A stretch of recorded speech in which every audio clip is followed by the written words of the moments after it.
হে তরুণিয়া নওজওয়ান জামাকেরা, হে আমার মুরব্বিয়ানেরা, বাবারা শুনে রেখে দিন, বাবারা জেনে রেখে দিন।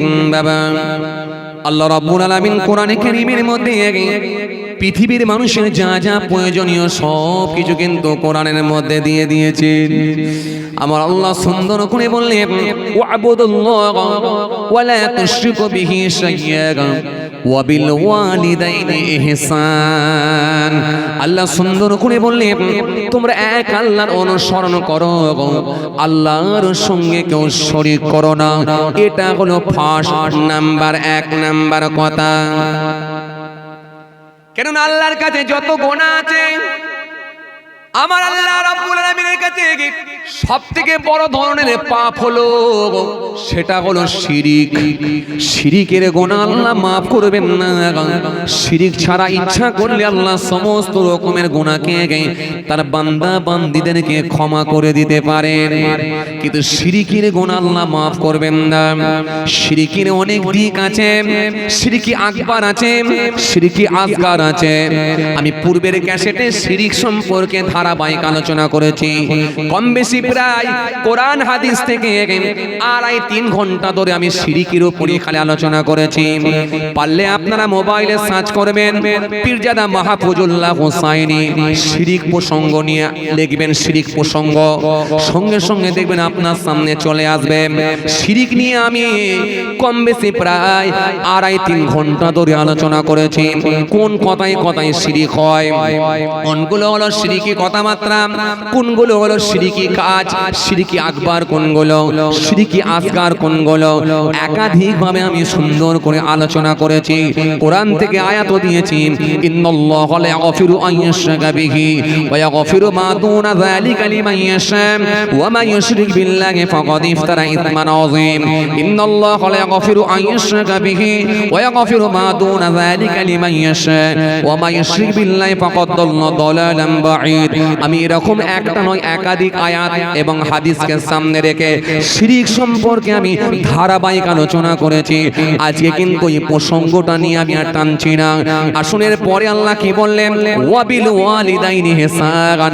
তোমাদের মাতা পিতা যারা হায়াতে আছে, মা বাপের সঙ্গে তোমরা ভালো ব্যবহার করো, ভালো আচরণ করো, বাপ মার সঙ্গে তোমরা মার্জিত ভাষায় কথা বলো। এটা কিন্তু আমাদের কাছে একটা শিক্ষামূলক। এই জন্য আমাদের প্রত্যেকটা যারা যুবক আছেন, প্রত্যেক যে সমস্ত যুবক ভাইরা আছেন, ও যুবক ভাইরা, আপনাদের প্রত্যেকের কাজ হবে শ্বশুর শাশুড়িকে আপনি ভালোবাসবেন, নিশ্চিতভাবে শ্বশুর শাশুড়িকে আপনি ভালোবাসা দেবেন। আমি আপনাদের বাধা দেব না।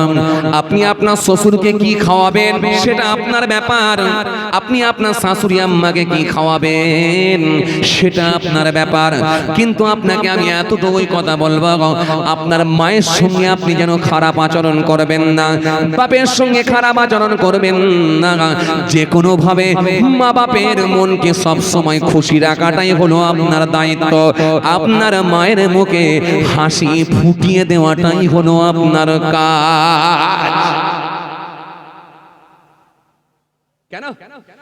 বাপ মা যদি নারাজ হয়ে যায় সব শেষ। পৃথিবীর কোন মানুষ আপনাকে বাঁচাতে পারবে না, পৃথিবীর কোন হুজুর আপনাকে বাঁচাতে পারবে না। পৃথিবীর জমিনে যারই ভক্ত হন না কেন, পৃথিবীর জমিনে যে হুজুরকে আপনি ভালোবাসেন না কেন, যে বক্তাকে আপনি ভালোবাসেন না কেন, যে ইমাম সাহেবকে আপনি ভালোবাসেন না কেন, কোনো অসুবিধা নাই। কিন্তু আপনার মাকে নারাজ করে না। মা যদি একবার উহু করে আওয়াজ দেয়, সূরা তাওবার মধ্যে আল্লাহ বলেছেন, তোমার মা বাপকে তোমরা বন্ধু হিসাবে গ্রহণ করে নাও, তোমার মাকে তোমার ভাইকে বন্ধু হিসাবে গ্রহণ করে নাও। যদি তোমাদেরকে শিরিক করতে যদি বাধ্য না করে, আর যারা শিরিক করতে বাধ্য করে তারাই হলো জালিম। এই আয়াতকে যদি সামনে রেখে আপনি একবার দেখেন, আহারে আমার আল্লাহ এখানে এই কথা কেন দিলেন একবার ভাবা দরকার আছে। পৃথিবীর জমিনে আপনি যদি একটু তাকিয়ে দেখেন, আপনি অবাক হয়ে যাবেন। এমন ফ্যামিলি আছে দেখবেন, আপনি অবাক হয়ে যাবেন, বাপ হয়তো ঈমান কবুল করে না কিন্তু বেটা ঈমান কবুল করেছে। কথা বলছেন না কেন?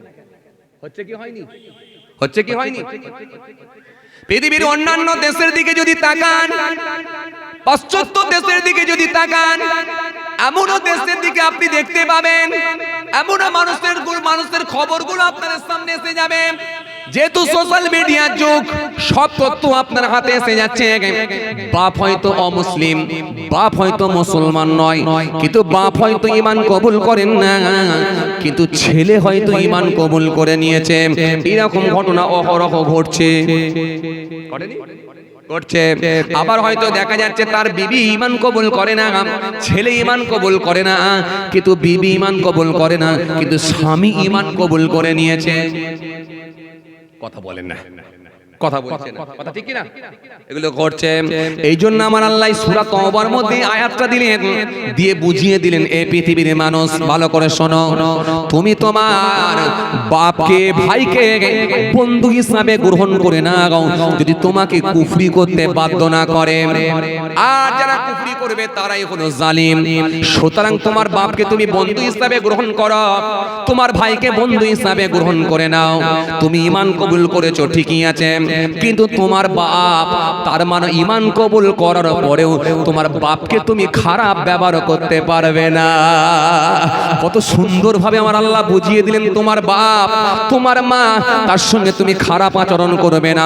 সেটা হলো তোমার বাপ, তোমার মা, তাদেরকে তুমি বন্ধু হিসাবে গ্রহণ করে না যদি কুফরি করতে বাধ্য না করে। সুতরাং কুফরি করতে যদি বাধ্য না করে, তাহলে তুমি তাদেরকে বন্ধু হিসাবে গ্রহণ করে নিতে পারো। কথা বুঝে যাচ্ছে বাবাজি?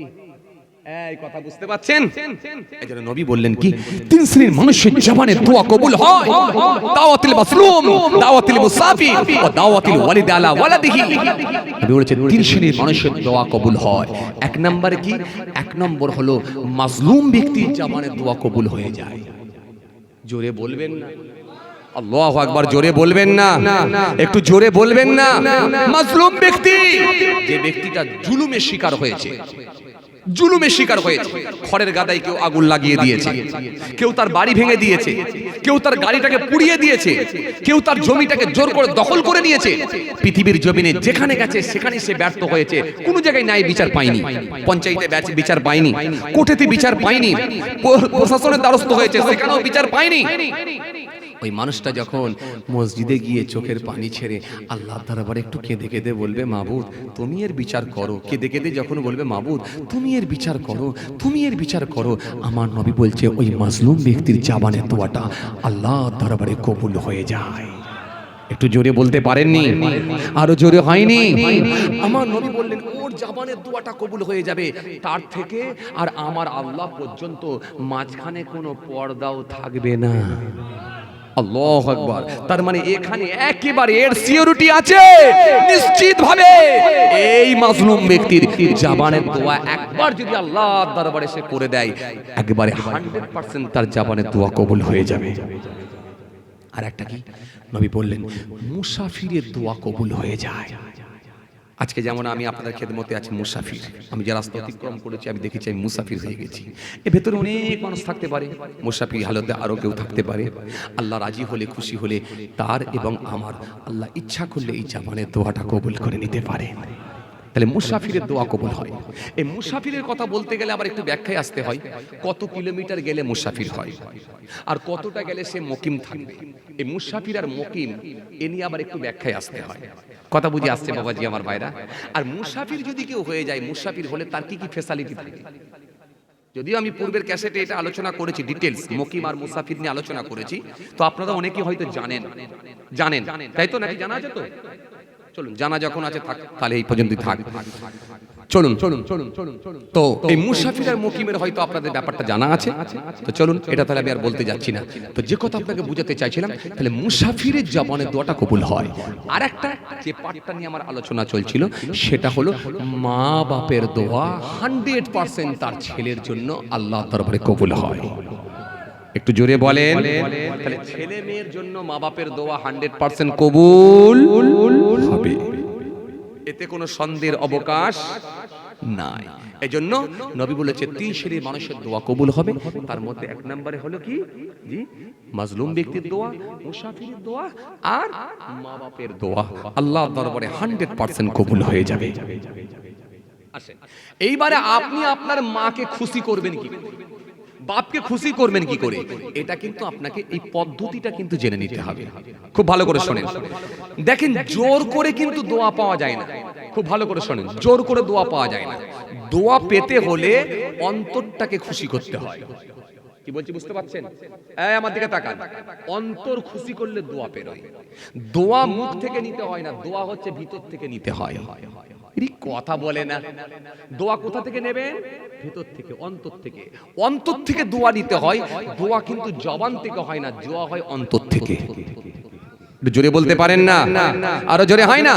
দোয়া কিন্তু ভিতর থেকে হয়, দোয়া কিন্তু মুখ থেকে হয় না।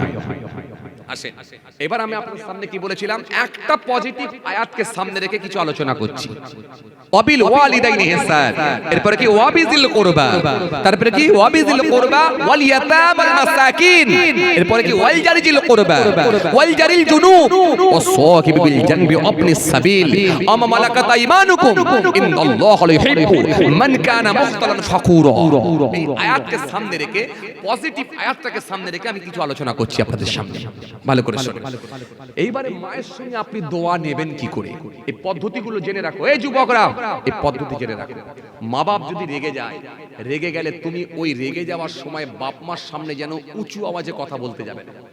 খুব ভালো করে শোনো। এই যুবক, খুব ভালো করে শুনে না। এই ছেলে, কি হলো? কি খুঁজছো? কি খোঁজাখুঁজি করছি গো? মোবাইল চাইছে? তাহলে ঘর থেকে ফোন এসছে, ঘর থেকে ফোন এসছে।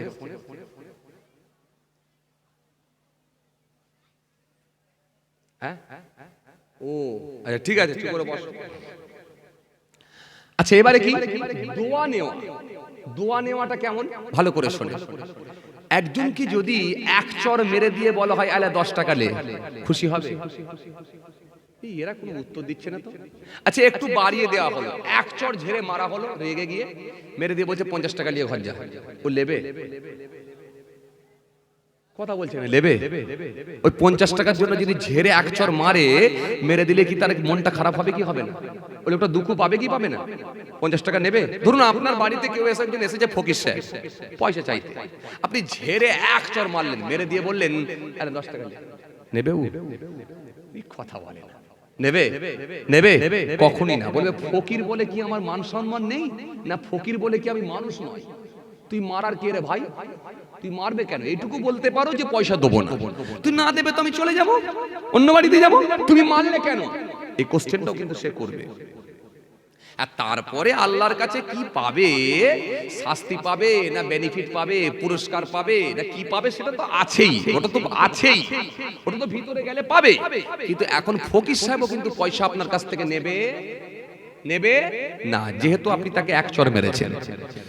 তাহলে এবার আসেন, এই মায়ের কাছ থেকে যখন দোয়া নেবেন, এই পদ্ধতিটাও আপনাকে কিন্তু জানতে হবে। কোন পদ্ধতি অবলম্বন করলে আপনার মা খুশি হবে, কোন পদ্ধতি অবলম্বন করলে আপনার আব্বা খুশি হবে। খুব ভালো করে শুনুন। এই বাপ মাকে খুশি করবেন কিভাবে, এই পদ্ধতি জানতে হবে। বাপ হয়তো রেগে গিয়ে দুটো একটা কথা বলে দিয়েছে, আপনি চড়াও হয়ে গিয়ে তার থেকে উঁচু আওয়াজে কথা বললেন, বলে এমন চোখ দেখিয়ে কথা বললেন বাপকে ভয় খাইয়ে দিলেন। না, এটা কিন্তু কাম্য নয়। এই রকম কোনো আচরণ করবেন না, তাহলে কিন্তু আপনার বাপ একটু বদদোয়া করে দিলে ধ্বংস নিশ্চিত, আপনার মা একটু ধ্বংস করে বদদোয়া করে দিলে ধ্বংস নিশ্চিত। এটা কিন্তু দোয়া পাওয়া যায় না। আপনার শ্বশুর বা শ্বশুর শাশুড়িকে আপনি দাওয়াত করেছেন, মনে করুন আপনার শাশুড়িকে দাওয়াত করেছেন, দাওয়াত করে নিয়ে এসে আপনি বাড়িতে কত রকমের খাবারের ইন্তজাম করেছেন। পাশে হাট কোথায় আপনাদের এখানে? ঘুষিঘাটা।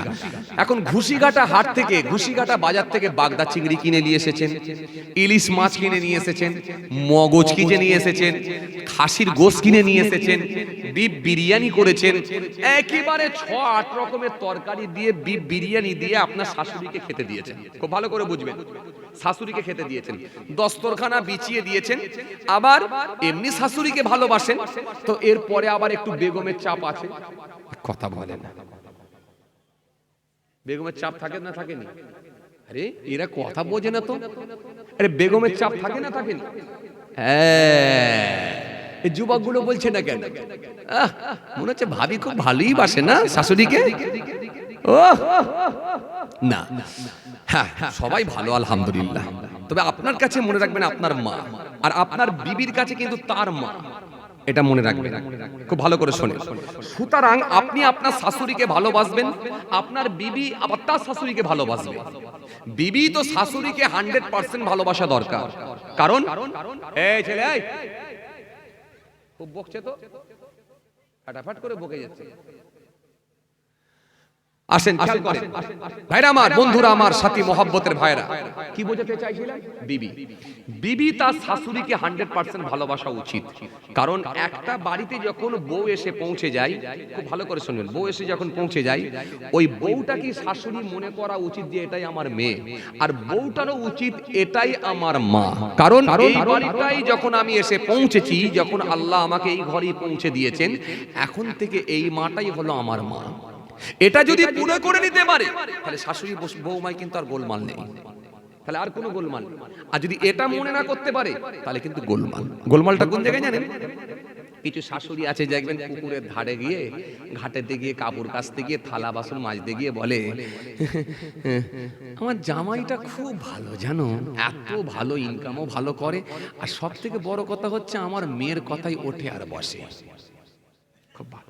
কিন্তু ছেলেটা আমার এত শয়তান না, খালি বৌমার কথাই ওঠে আর বসে। কথা মনে বুঝতে পারেন? বুঝতে পেরেছেন? জামাইটা খুব ভালো, খালি বৌমার কথাই ওঠে আর বসে, কোনো সমস্যা নেই। এই মেয়ের কথাই ওঠে আর বসে, কোনো সমস্যা নেই। কিন্তু ছেলেটা আমার এত শয়তান, খালি বৌমার কথাই ওঠে আর বসে। তাহলে ছেলের বেলায় হয়ে গেল শয়তান কেন? কেন? এটা হচ্ছে বউ, এই বউ গোলমাল। আর যখন এই খবরটা বৌমার কাছে পৌঁছে যাবে, তখন কিন্তু গোলমাল লাগবে। যেমন আপনি মনে করে নিয়েছেন আপনার জামাই যেন আপনার মেয়েকে ভালোবাসে, এটা যেমন মনে করে নিয়েছেন, তেমন মনে করে নেওয়া উচিত আমার ছেলেও যেন আমার বৌমাকে ভালোবাসে। আপনি যেমন আপনার মেয়েকে শেখাবেন, এ মেয়ে তুমি জামাইকেও খুশি রাখবে আর তোমার শাশুড়িকেও খুশি রাখবে, সুতরাং আপনি এই বৌমাকেও শেখাবেন, হে বউ তুমি আমার ছেলেকেও খুশি রাখবে, আমাকেও খুশি রাখবে। গোলমাল আর হবে না। এই জন্যই গোলমাল। এই গোলমালগুলো আস্তে আস্তে কাটাতে হবে, জানেন তো? গোলমাল কাটিয়ে উঠুন, গোলমাল কাটিয়ে উঠুন। সমস্যা আসবে, সমাধান করুন। ঠান্ডা ব্রেনে সমস্যাগুলোকে সমাধান করুন। এই সমস্যা আসলে যেন ভেঙে পড়বেন না, সমস্যাগুলোকে কাটিয়ে উঠুন। জি আসেন, এইবার আমি কি বুঝাতে চাইছিলাম? মায়ের কাছ থেকে দোয়া নেওয়ার পদ্ধতি, এটা বুঝাতে চাইছিলাম, তাই তো? এবারে আপনি যে আপনার শাশুড়িকে এত রকমের খাবারের আইটেম সবকিছু দিয়ে বসিয়ে রেখে, আর আপনার মা আছে কোথায় বলেন তো? মা আছে আপনার ছোট ভাইয়ের বাড়িতে, ছোট ভাইয়ের বাড়িতে।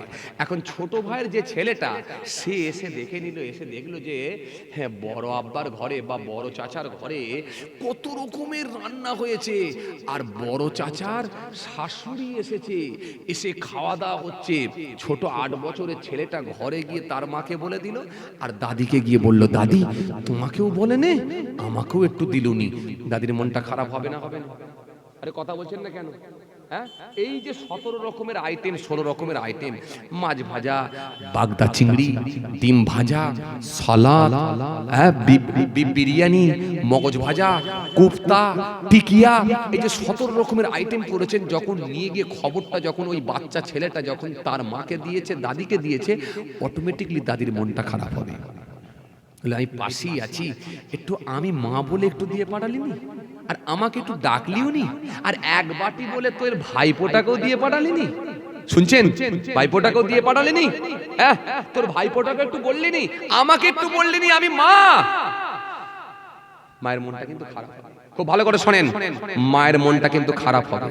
এই মায়ের মনে যখন দুঃখ, যখন কষ্ট, যখন মায়ের মনের মধ্যে জেগে উঠবে, ওই সময় কিন্তু আর মাকে আপনি খুশি করতে পারবেন না। খুব ভালো করে শোনেন।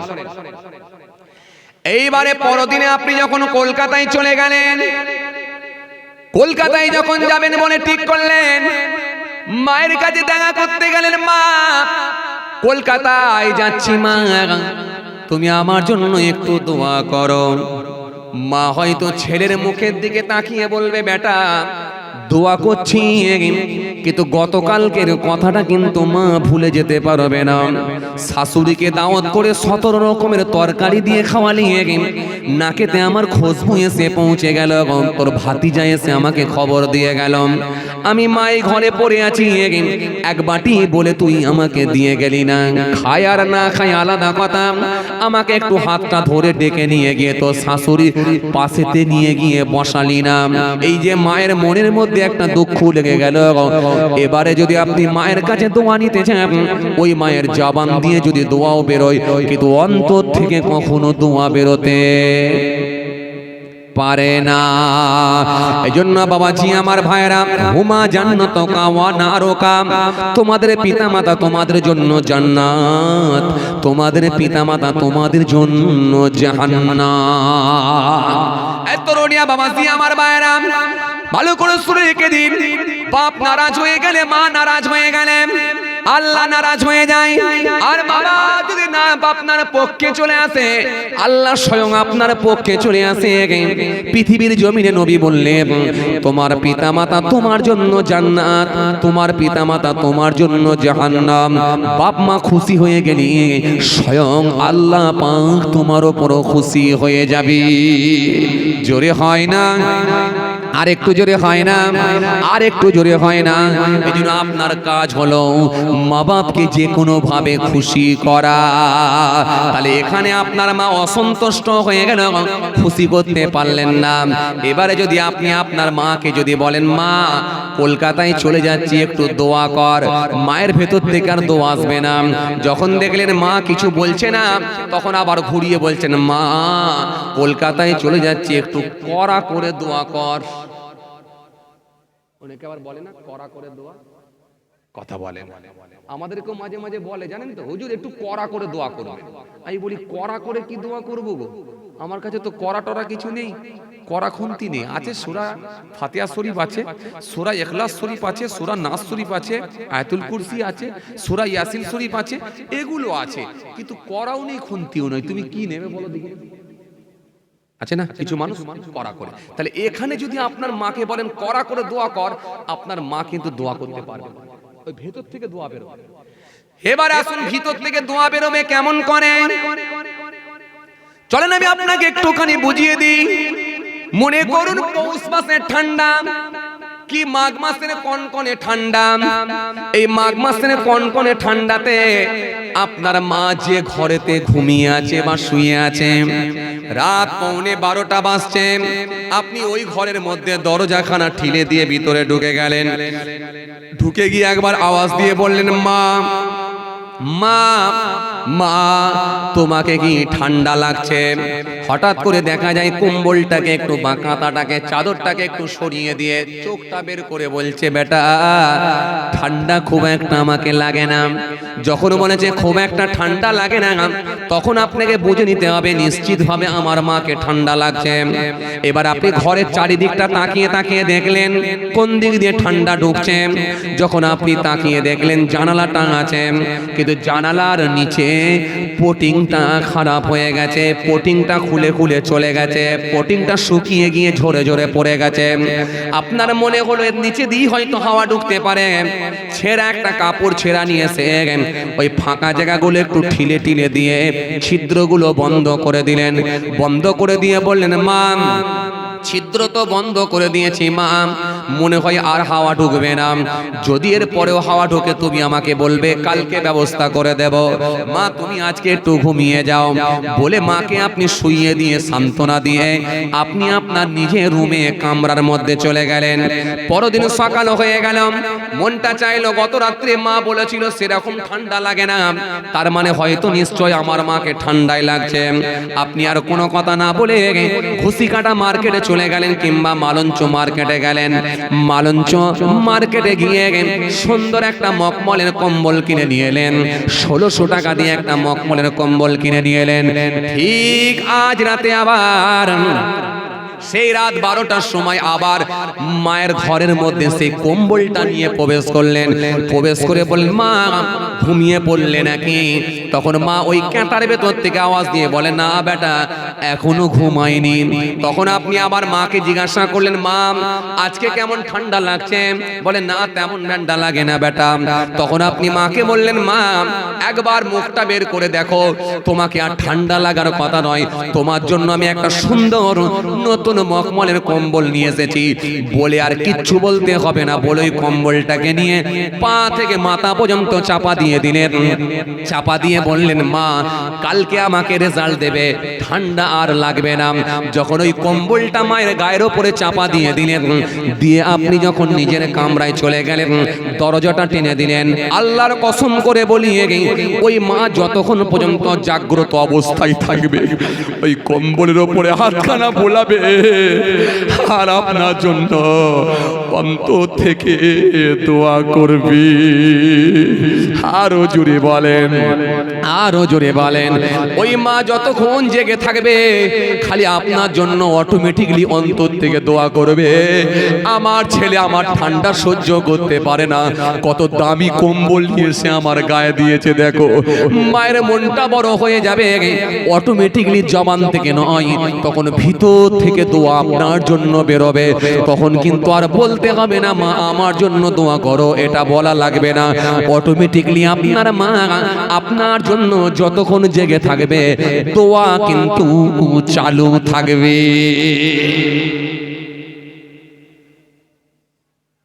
তাহলে আমি আপনাকে দুটো দিক বললাম, মায়ের কাছ থেকে বদদোয়া নেওয়ার একটা পদ্ধতি বললাম, দোয়া নেওয়ার একটা পদ্ধতি। তাহলে আপনি দোয়া করতে বলেন আর নাই বলেন, এটা কোনো ফ্যাক্টর নয়। ফ্যাক্টর হচ্ছে আপনার কর্ম, আপনার কাজ এমন ঘটিয়ে দেবেন, অটোমেটিকলি মায়ের ভেতর থেকে দোয়া বেরোবে। জোরে বলবেন না, আরো জোরে বলবেন না।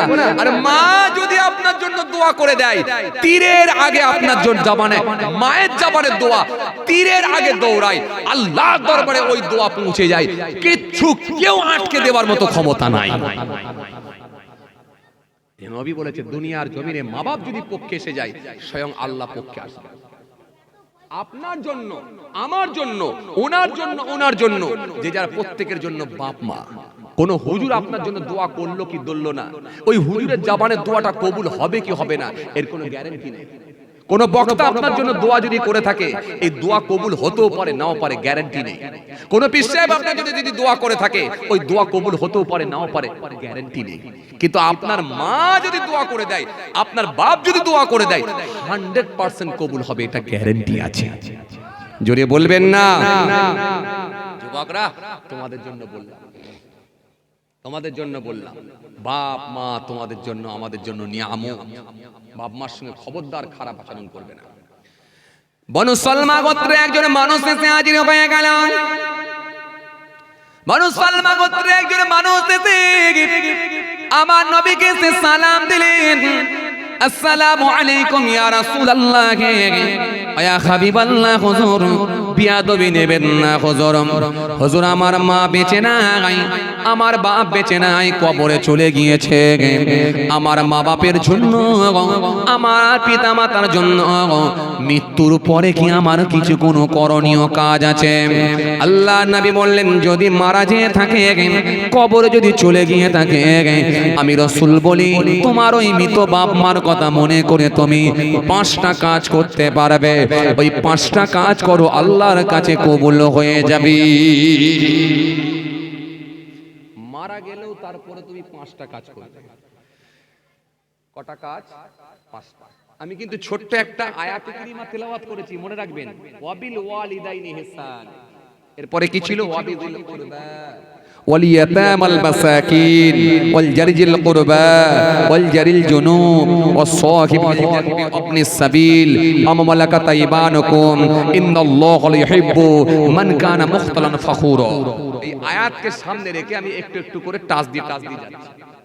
কথা বলেন, ওয়াবিল ওয়ালিদাইনি ইহসান এই জায়গায় ছিল। এরপরে কি? ওয়াবিল কুরবা, তারপরে ওয়াবিল কুরবা ওয়াল ইয়াতামা ওয়াল মাসাকিন, পরপর সব আল্লাহ বলেছে।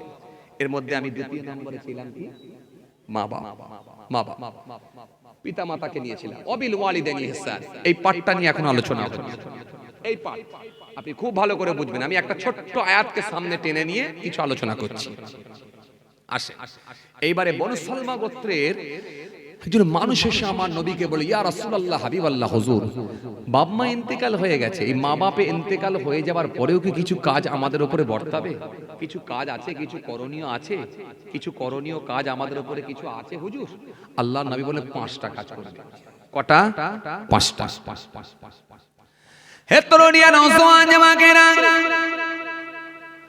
হে আমার মুরব্বিয়ানেরা, বাবারা শুনে কে দিন বাবা, বাবারা জেনে কে দিন বাবা, কিতাবের মধ্যে পাওয়া যায়। নবীকে জিজ্ঞাসা করা হলো, হুজুর কি কি কাজ একটুখানি বলে। আল্লাহ নবী বললেন, 1 নাম্বার হলো, নাম্বার 1 হলো তুমি তোমার পিতা মাতার কথা মনে করে বেশি বেশি করে দোয়া করবি। জোরে হবে না? আরো জোরে হয় না? বেশি বেশি করে দোয়া করবে, এটা হলো নাম্বার 1। দ্বিতীয় নাম্বার, 2 নাম্বার হলো তাদের জন্য বেশি বেশি করে দান করবে, সদকা করবে। জোরে বলবেন না? আরো জোরে হয় না? তাদের জন্য বেশি বেশি করে দান করবে, সদকা করবে। 3 নাম্বার হলো তাদের জন্য বেশি বেশি করে ইস্তিগফার করা। 3 নাম্বার।